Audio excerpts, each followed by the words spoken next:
I used to believe that dedication would eventually be rewarded. Until the day I opened that old document folder. That afternoon, I stopped by my parents' house in Salem, Oregon, like I did every weekend. My mother, Denise, wasn't tech-savvy, so I often helped her check bills, organize tax papers, and scan important documents. That two-story red brick house, the one I had spent nearly a decade financially supporting and helping renovate tile by tile, felt like a second home to me. "Can you take a look at this for me?" she said, handing me a messy stack of papers before heading back to her orchids in the backyard. I sat down at the dining table, sifting through the pile, until my eyes landed on a thick, cream-colored envelope labeled in bold, "Estate Plan and Will." I hesitated. Not because I was curious, at least that's what I told myself, but because I wanted to make sure everything was in order. I'd always been the one to worry about things like this, the one who kept the family from falling apart. But as I flipped to the asset distribution page, I felt a tight pressure in my chest. Everything, and I mean everything my parents owned. The house, over $450,000, 0 cents in savings, the new SUV, even Mom's wedding ring was clearly stated to go to Samantha, my younger sister. And me? Not a word. Not a single mention beyond the vague line, "We love both our daughters." I clenched the paper, my knuckles turning white. Every memory of working 2 jobs to help pay their mortgage, of driving through snowstorms to deliver Mom's medication, of fixing plumbing, replacing shingles. Each of them felt like they had just been slapped out of existence by that cold, printed sentence. I heard my mom re-enter the house, her footsteps light behind me. "Hannah, did you find the statement?" I stood up, will in hand, and turned around. My voice was calm, unavailingly calm. "Mom, is this real?" She froze, her eyes glancing at the paper in my hand. "Oh, Hannah, what does that mean?" I cut her off, my throat tight but each word sharp. "A lifetime of caring for you and Dad, and I'm written off like I never existed?" My dad, Richard, walked in from the living room just then, coffee mug in hand. He set it down with a sigh, like he was about to comment on the weather. "You don't need to react like this, Hannah. You're doing fine. Samantha, she's still figuring things out." I let out a laugh, humorless and dry. "Figuring things out? She's 30. She changes jobs every 3 months, lives off you two, and can't pay her own phone bill. I'm the one who paid your mortgage for the last 3 years, the one who fixed the roof last winter, the one who's kept this house from falling apart dollar by dollar." My mom stepped forward, placing a hand over mine as if that could calm me. "Don't overthink it. I just wanted your sister to feel secure."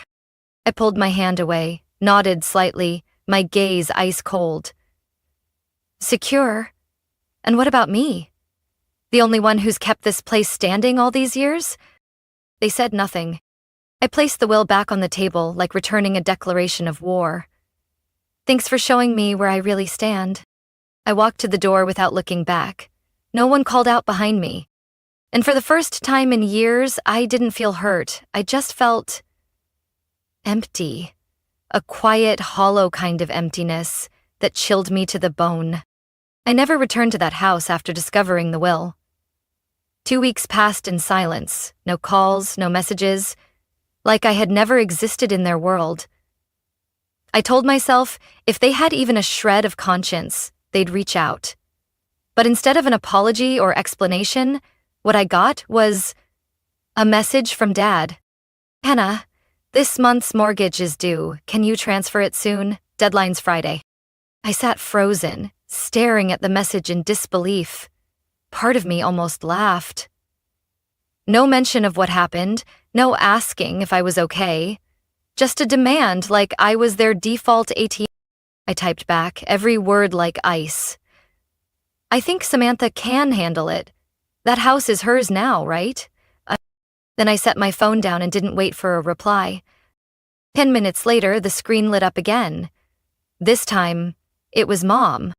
"Hannah, don't do this. We need to talk." I didn't answer.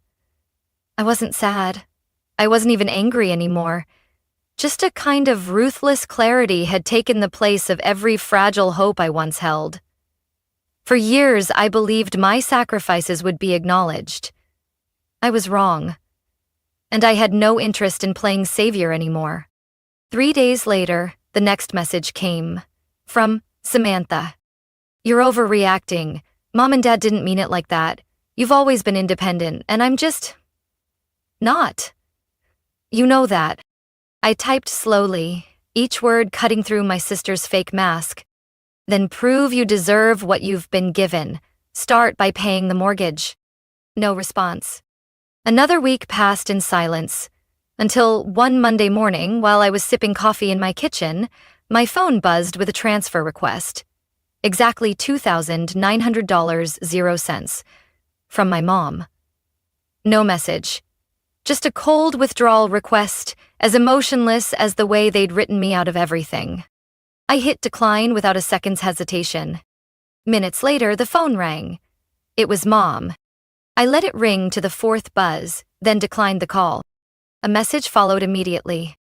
Hannah, I know you saw it. Why did you decline? I closed my eyes, took a deep breath, and replied, because it's no longer my responsibility. Ask Samantha. For the first time in my life, I felt like I had control. I wasn't the one scrambling to fix cracks I didn't create. I wasn't sacrificing my entire youth to patch up other people's failures. 3 days later, Samantha texted again. You're being so selfish. Didn't you always say family comes first? I reread that message over and over. Family? The family she was talking about was the same one that treated me like an outsider, like a walking wallet. I replied with one sentence. Family is about fairness and respect, not using someone until they're no longer useful. After that, there were no more messages. Silence settled over everything, but this time, it didn't feel lonely. It felt like relief, a release from a burden I'd carried for far too long. But deep down, I knew. This silence was only the beginning, because they'd be back. When no one else would help. When the house was at risk of foreclosure. When Samantha, with all that inheritance, still wouldn't know how to pay a bill on time. And when that moment came, I'd be ready. Not to save them, but to show them that I was no longer the one who would sacrifice without so much as a thank you. The next message from Samantha came near midnight while I was halfway through a historical novel and sipping hot tea. The phone lit up, and I didn't even need to open it to guess the tone. You're blowing this way out of proportion. I scrolled and kept reading. Everyone's already stressed out. Why are you choosing now to be dramatic? It's just a few payments. You've always done it. A dry laugh slipped from my lips, without any humor at all. Just a few payments. Easy to say when you've never paid a utility bill in your life. I typed back. I'm not being dramatic, I'm being clear, and you better get used to it. Less than a minute later, she replied, You're seriously selfish. Don't be surprised if Mom and Dad don't forgive you. I set the phone down. For the first time in years, I didn't feel guilty. I wasn't haunted by what if they're upset, or obsessed with being the good daughter. I had crossed the line between being exploited and standing up for myself. The next day, I called the bank and requested my name be removed from the joint account used for the mortgage. I also contacted the utility companies and canceled all the auto payments I'd been secretly handling for years. I'd deleted the bill reminders on my phone, like a small ceremony marking the end of my role in their household. That night, I cleaned up my tiny apartment, played my favorite playlist, and bought myself a chocolate cake I'd always loved but never bought, because the money always had to go toward more important things. I started sleeping soundly. I woke up without the jolt of a payment notification. I went to work without feeling like I was dragging 3 other adults on my back. I even signed up for an online art class, something I dreamed about for years but always pushed aside because I didn't have time or really wasn't allowed to be selfish. And as my life started to breathe on its own again, the knocks from the past came louder. Early the following week, my mom, Denise, called. I didn't answer. A message came right after. Hannah, we need to talk. Your sister doesn't know how to pay the internet bill. Can you help? I didn't respond.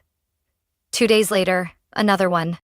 The landline got cut. She says she can't log in. I don't know what to do. I read the message, then opened the bookshelf and pulled out the old notebook, where I'd once written down every password, billing schedule, and customer service number. Every time my parents didn't know what to do, they called me. Every time Samantha forgot a payment, I handled it. This time, I closed the notebook and put it back. I wasn't their assistant. I wasn't the backbone of a system that erased me the second I stopped being useful. 3 days later, another message from Samantha landed in my inbox. Are you kidding me right now? The power's about to be shut off. Are you really going to let that happen to our family? I replied with just one sentence. No, I'm just letting everyone take responsibility for their own choices. Silence. I didn't hear anything for several more days. Until one morning, a call came from an unexpected number. Mrs. Lorraine, the neighbor who'd lived next to my parents for the last 20 years. Your mom asked if I knew anyone selling houses. I think they're not managing well anymore. I thanked her, then hung up. I didn't feel smug. I didn't smile, but I didn't cry either. I just sat by the window, watching sunlight spill through the trees out front, and realized something. For the first time in my life, I wasn't being crushed by duty or guilt. I had chosen to step out of the cycle, and I wasn't going back. The first message came on Monday morning, from someone I didn't expect. Mr. Walter, the neighbor who'd lived next door to my parents for over 20 years. Hannah, are your parents okay? Denise asked what day it was. She thought she got the date wrong, but she just got a letter from the bank. It clearly says, Notice of Foreclosure. I stared at the screen. So it had happened. Faster than I expected. 4 weeks since I stopped all support. 4 weeks for the house I once kept from falling apart to finally start collapsing. An hour later, my mom called. I didn't answer. A message followed right after the ring. Hannah, please. We really need you right now. It's serious. I read it, then set the phone down like it had nothing to do with me. But in truth, my chest still felt heavy. I had once thought this moment would bring some twisted sense of satisfaction, but it didn't. Only a hollow, aching fatigue. Maybe because I was too used to cleaning up after others. I didn't reply. 2 days later, for the first time in weeks, Samantha showed up at my door. She stood there in a wrinkled hoodie, no makeup, clutching a messy stack of documents. Her eyes gave away the panic. I just need 5 minutes, she said, breathless. Just 5 minutes, Hannah.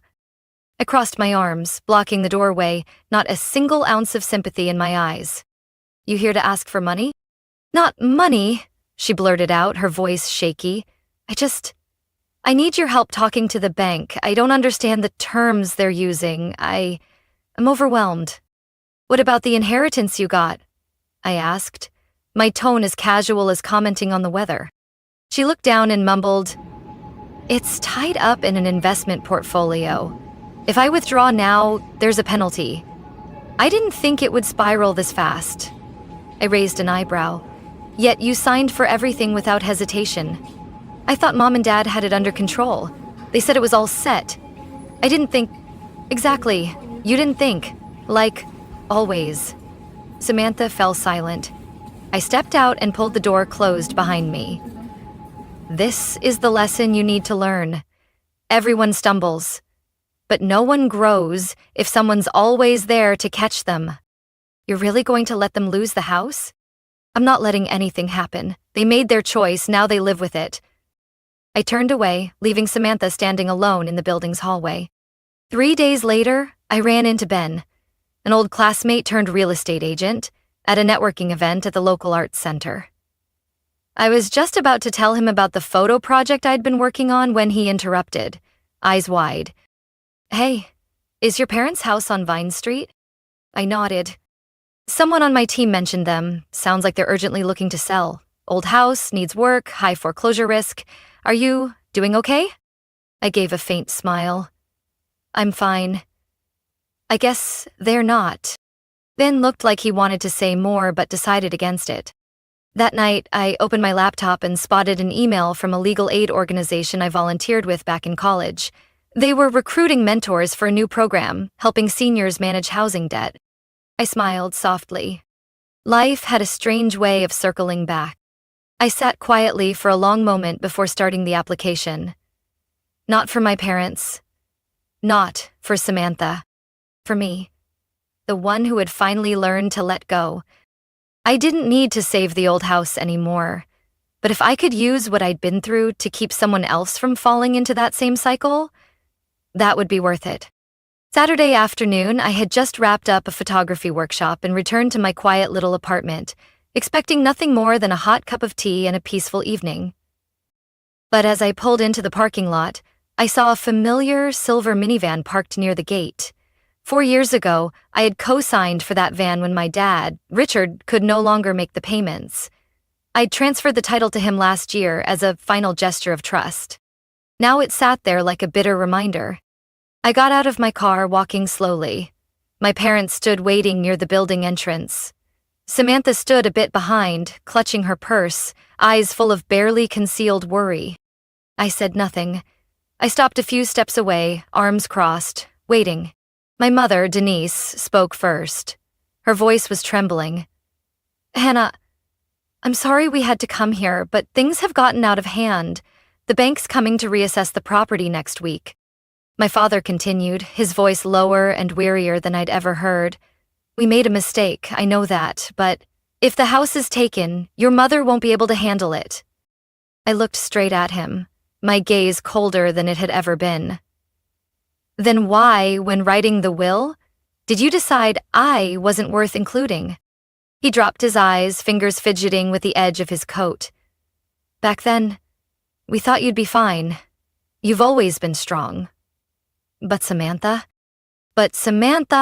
I interrupted, gets to fail, gets forgiven, and inherits everything. I turned to face my sister. She pressed her lips together, said nothing. No denial, no excuse. I gave away my youth, I said, my voice quiet but every word sharp, without conditions. And in return, I got disregard. And the assumption that Hannah will take care of it. I'm not in that role anymore. My mother's tears fell. We didn't know it would come to this. Can't you help? Just a little, just for a few months until things stabilize. I shook my head, a breeze in my chest sweeping away years of obligation. I'm not saying no because I can't help. I'm saying no because if I do, everyone will go right back to believing they never need to change. Samantha finally spoke, her voice small and broken. I didn't realize it would get so complicated. I thought it just needed time. I didn't think you'd walk away so fast. I looked at her, for the first time in weeks. I didn't walk away fast, I warned. I waited. I hoped. But our family chose to ignore all of it. So, this is really the end? My mom whispered, tears still fresh on her cheeks. I looked at her. The woman who once rocked me to sleep, who I'd brought medicine to, taken to the ER, cooked for after my dad retired. And I saw, clearer than ever, the line between blood and actual love. I didn't end this, I said. It ended the moment you decided who deserved to be named and who didn't. No one said a word. The late autumn wind whistled through the bare trees, carrying with it a chill that no jacket could warm. I stepped up onto the porch, pulled out my keys, and unlocked the door. Before walking inside, I turned back one last time. I hope you find a way, but I'm no longer the lifeline for this family. I looked at Samantha and spoke slowly. If you truly want to grow up, this is your chance. I've stepped off the merry-go-round. Now it's your turn. I walked in and shut the door behind me. The sound of the wind in the hallway drowned out their footsteps as they left. I stood quietly in my living room, afternoon sunlight casting a long beam across the floor through the glass. No tears. no heartbreak, just a silence, peaceful. I thought that after that final confrontation, they'd go quiet. I had hoped the truth would make them reflect and quietly step back out of pride. But I overestimated the self-awareness of people who've always lived off others. A week later, I got a message from Olivia, a close coworker at the art center. "Hannah, are you on Facebook? You should check your mom's page. She's posting some unbelievable stuff." My hand trembled slightly as I typed Denise Baker into the search bar. Her timeline was filled with emotional posts, flower photos, and inspirational quotes, but what made me freeze was one standout post, with a picture of our old house attached. It's heartbreaking when your own daughter turns her back on family, abandoning sick and aging parents, refusing to help in our time of need. After everything we sacrificed for her. Over 80 shares. The comments were full of sympathy, comfort, and judgment for the ungrateful child. I bit my lip, scrolling further, and saw another post. This one from my dad, Richard. "We thought Hannah was someone who loved her family, but when we needed her the most, she walked away without a word. The house is about to be taken and she acts like nothing's happening." Then came a post from Samantha, with a clearly mocking tone. "Some people are only kind when they're above you, looking down. But when family asks them to step down and help, they choose silence." That's today's version of strong, I guess. I gripped my phone tighter. I wasn't angry. I wasn't even shocked. I was tired. When guilt didn't work on me anymore, they turned to public shaming. But they forgot one thing. I wasn't silent anymore. That night, I opened my laptop and logged into my Facebook, which I rarely used. I made a single post. No background color, no fancy design. But every word was clear as daylight. My family is sharing a one-sided story, so, to be fair, here's the truth from my side. I attached a photo of the will, with Samantha's name as the sole beneficiary. I posted snapshots of the mortgage payments, utility bills, insurance, all under my name. Then I included the last text I got from my mom, asking for $2,900.00 to save the house. I ended with one line. My silence wasn't consent. I was just waiting for the right moment to tell the truth. That moment is now. Within 10 minutes, the first comment appeared. "Hannah, you seriously did all of this? I can't believe it." An old friend commented, "You're one of the kindest people I know. Don't let anyone make you doubt that." Then, one by one, people started sharing the post. Some who had known my parents chimed in, many expressing surprise. I always thought Samantha lived pretty recklessly. Now it makes sense. No one should be taken advantage of like that, especially not by their own family. My post spread quickly, not because it was sensational, but because it was real. It was honest, and it didn't shy away. 2 days later, my mom took down all her posts. My dad deactivated his account. Samantha changed her profile picture to a black and white flower. The vague, dramatic move she always made when things slipped out of her control. I didn't respond. I didn't post anything else. I just sat in my apartment, listening to the rain tap softly on the window, and for the first time, felt justice on my side. I didn't need an apology. I didn't need them to bow their heads. I just needed them to stop. And it seemed, finally, they understood that I wasn't someone they could manipulate anymore. One post, enough to end the years I'd been forced into silence. And now, I was writing the next chapter not on social media but in real life. Since that day I posted, I haven't heard a word from Mom, Dad, or Samantha. Everything has been as still as a forgotten lake after a storm. But not the silence of waiting. This was the silence of acceptance. They had lost the only person who always came back after they broke everything. I was the opposite. I began to live. Every Monday morning, I headed to the art center to teach my first photography class for high school students. The way their eyes lit up holding a camera for the first time, the way they viewed the world through a lens. It reminded me that not everyone sees the same thing, and sometimes You have to choose your own angle. In the evenings, I took a part-time video editing course, a skill I'd always dreamed of learning but put off because my family needed me. Now no one needs me. And for the first time in my life, that felt freeing. I started going on evening walks, unhurried and carefree. I baked on weekends, posted pictures on Instagram without worrying about being called fake. I made new friends in class, people who didn't know me as the one who held the family together. And because of that, I finally got to just be me.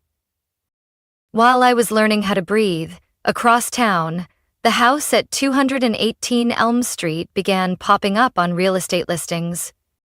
A friend of mine, Marcus, now a realtor, texted me, "Hannah, your parents' house is up for sale.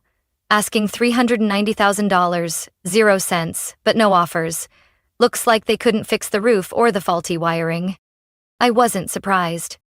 No one to fix the fuse box at midnight, no one to replace the water heater or call the repair guy in time. No more me. That house had survived because of me. And now it reflected the truth. Neglected, run down, and with no one left who could keep it standing. I heard one more update from Lorraine, the elderly neighbor. She called just to check in, but before hanging up, she mentioned casually, "Oh, and it seems like Samantha's moved back in with your parents. I see her doing the grocery runs often. She doesn't look too happy." I looked up from my laptop and took a sip of my still warm coffee. In the past, hearing something like that would have made my chest tighten with worry. But now, I simply shrugged. Maybe what Samantha needed most was to experience the instability she used to so easily ignore. I wasn't glad they were struggling. I just no longer wanted to carry the weight of choices that weren't mine. For the first time in 10 years, my savings account was steadily growing. I booked a fall trip to Seattle to photograph the changing leaves. I put a deposit down on a new semi-pro camera, something I used to consider an unnecessary luxury. I was learning to take care of myself the way I once cared for an entire family. I also started writing again. Not defensive posts, but a blog about breaking away from toxic family dynamics. Some entries were widely shared. Many people messaged me, thanking me for saying what they never had the words to express. And on a rainy afternoon, while I was editing photos in my favorite cafe, my phone buzzed with a notification from a real estate site. Price dropped by $30,000, 0 cents on property at 218 Elm. Owner seeking urgent sale. I looked at the photo of the house. Dark roof tiles, rotting fence, peeling window frames. It used to symbolize duty, pressure, and expectation. Now it was just a house, waiting to be rescued. And I wasn't the rescuer anymore. I tapped hide notification, closed my phone, and smiled. A soft smile, lighter than air, but deeper than any sigh I'd swallowed over the years. I didn't belong there anymore. One early winter afternoon, I was walking around Liberty Lake with my new camera. The golden light of dusk cut through bare branches, casting soft beams across the water. I stopped, raised my camera, and captured the perfect frame. A little boy running in the distance, his mother behind him, laughing and calling out.